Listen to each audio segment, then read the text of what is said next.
Hello everyone, welcome to the channel. Well, I've just come back from my holidays and whilst I was away, KTM have been in the news for all the wrong reasons. Here's a question folks, are KTM ready to race, ready for resurrection or ready for the recycle bin? It is actually all a little bit of a mess at KTM. We know that companies need good debt to operate and expand their business, but it's debt that has to be able to be repaid. But as KTM have revealed a few weeks ago, they've got debt which has got very big. Well, how big? Well, if you haven't heard the news, the latest figures are now something in the region of 3 billion euros worth of debt. I had to Google how many noughts there were in a billion, and folks, that is 3,000 million euros worth of debt. Yep, 3,000 million euros worth of debt. How are they going to sort it out? Well, first let's run the intro and don't forget to hit that subscribe button.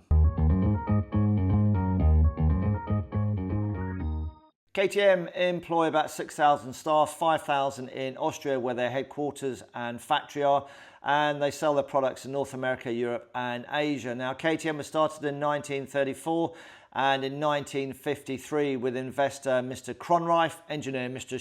Schuckenpolf, they produced their first motorcycle in the upper part of Austria in a place called Machenhofen, where the factory is still based today, hence the name KTM. Now I have to say that I hope KTM can sort this financial mess out, as people's livelihoods are at stake, both staff and suppliers of items to KTM. Now I have been made redundant before and it's not good. It causes anxiety and stress. Now when KTM made the announcement of financial difficulties back in November, they did actually say that they would pay their staff salaries, and I think it's the salaries of their Austrian employers for November and December. Now it looks like that this won't happen and they won't pay those salaries, so that certainly isn't going to be good for staff morale, as people have mortgages and they still have their bills to pay and put food on the table.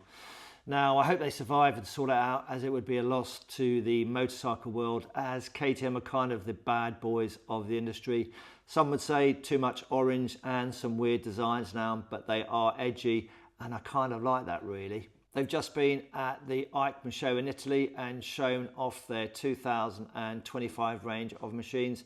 So let's have a look at the state of play at KTM today. They owe this huge amount of money to 180 banks, and there are approximately 1,630 creditors being owed money. Now the boss of KTM is a chap called Stefan Pierer.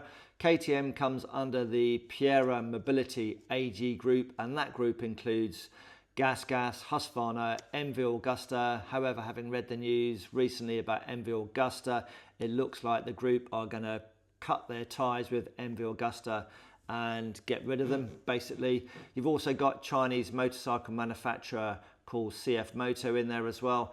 And CFMoto basically in China produced the 790 Dukes and 790 Adventure bikes on behalf of KTM.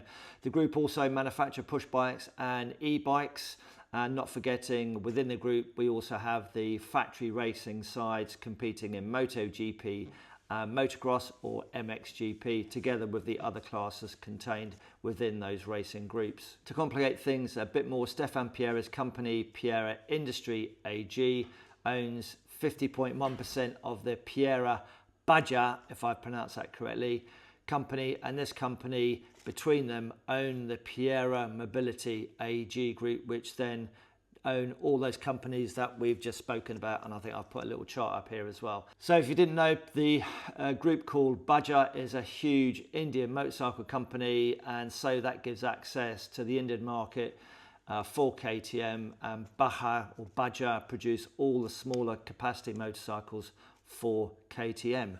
Phew.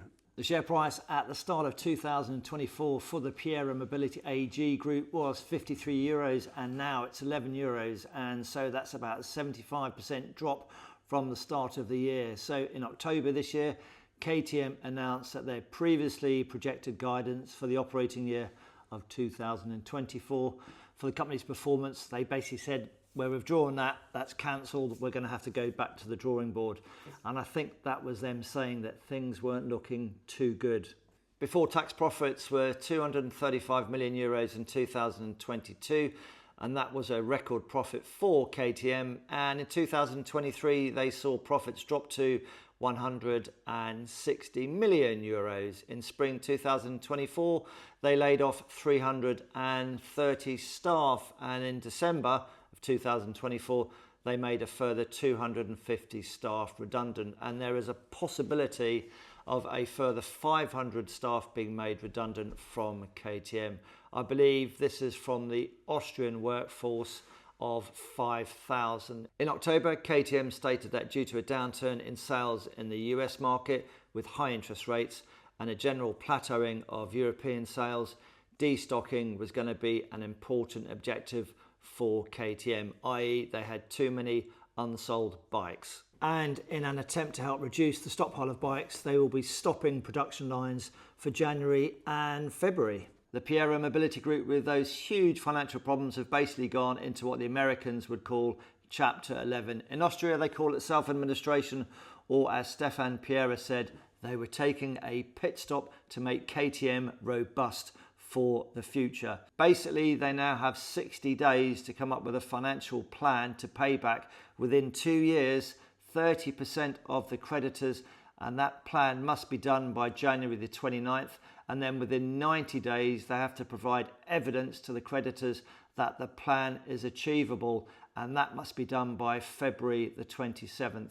Failure for the creditors to agree the plans means that the Pierer Mobility Group will be liquidated or bankrupt, and that includes KTM and all the other companies under the Pierer Mobility AG group. KTM are in the self-administration phase. Would you buy a KTM now? It's a bit like hearing of a travel company with cash flow problems. Would you book a holiday with them? And so the possible descent into bankruptcy starts with little or no cash flow. Then there's the reliability issue, for example, with the camshafts on some of the 790s. All this knocks people's confidence in the brand, and with social media, companies have to be on top of the problem straight away and have really good customer support, something KTM possibly haven't done. I had a new KTM Duke 890R and had a few issues with that, but to be fair to my dealer, they did sort it out. But after 2 years, I sold it. To be honest, I'm not sure if I'd buy one again. I would just be a little bit nervous, and that is a massive issue for KTM. But there are riders that love their KTMs and absolutely swear by them. I will say though that the 2025 bikes do look pretty good. It would be a loss to the motorsport world if they did actually go under. Now KTM are still going to be competing in the 2025 MotoGP class, but will Brad Binder and Pedro Costa still be there, or are they looking to get out of their contracts now that they've seen the financial problems? Pedro Costa's manager apparently said it's difficult to trust the company's promises. KTM, Husqvarna and Gasgas all do really well either in MotoGP or motocross, and it would be sad to see these brands go. Do KTM make too many models, also models which basically are the same, i.e. Gasgas, Husqvarna motocross bikes? Is there too much competition in the market? Have they diluted the exclusivity of the brand? Will Bajaj or CFMoto bail them out? I don't know. If oversupply has caused a problem with lots of unsold bikes in dealerships, causing the financial losses, then clearly someone has got their projections wrong, and that, I guess, would be the CEO, Mr. Stefan Pierer. I don't see other bike manufacturers being in similar financial problems. So folks, what do you think? With a €3 billion debt, who will save them? Can they be saved? Answers on a postcard, comments down below. Ride safe.